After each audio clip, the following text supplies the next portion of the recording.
साहेब आवरले माझे, येते मी. शांता, तुझे लय नाटकं वाढल्यात. घरात पण काम व्यवस्थित करत नाहीस. लय वर्ष झालं तुझं सहन करतोय आम्ही. आणि तसं बी तू आमच्या घरात भांडणं पण लावतास. आता उद्यापासून येऊ नको, आम्ही दुसरी बाय बघणार आहे. काय दिवस दाखवले तुम्ही. एवढे वर्ष मी साहेब तुमच्या घरी काम केलं आणि तुम्ही आज हे दिवस दाखवले. मॅडम, त्या दिवशी तुम्ही 10,000ची साडी घेतली होती. तुमचं बघून ही भवानी म्हणजे यांनी 20,000ची साडी घेतली आणि तुम्हाला म्हटली कुत्री, भिकारी, फिदरे, मुस्काट तोंडाची, असं काय नाही बोलली. पण मी आजपर्यंत तुम्हाला कानोकान खबर पडून दिली नाही. कशाला घरात भांडणं लागतात ना मॅडम.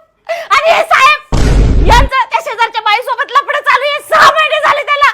तरी मी तुम्हाला कधी कानोकान खबर दिली का? कधी बोलले का? कशाला बोलायचं? घरात भांडणं होतात ना, भांडणं होतात. आणि मॅडम, तुमचा हा नवरा जाळ झाला.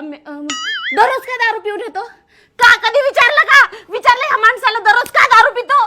याचं त्या छकुली सोबत ब्रेकअप झालाय म्हणून हा माणूस दिवस रात्र दारू पितोय. मॅडम, एवढं सगळं माहिती असताना तरी मी एक शब्द कोणाला काहीच बोलली नाही.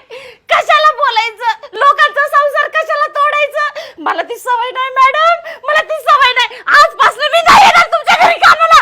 भल्याच्या जमानाच नाही राहिला. जाळ झाला मेल्याचा. मरा मेल्यानं.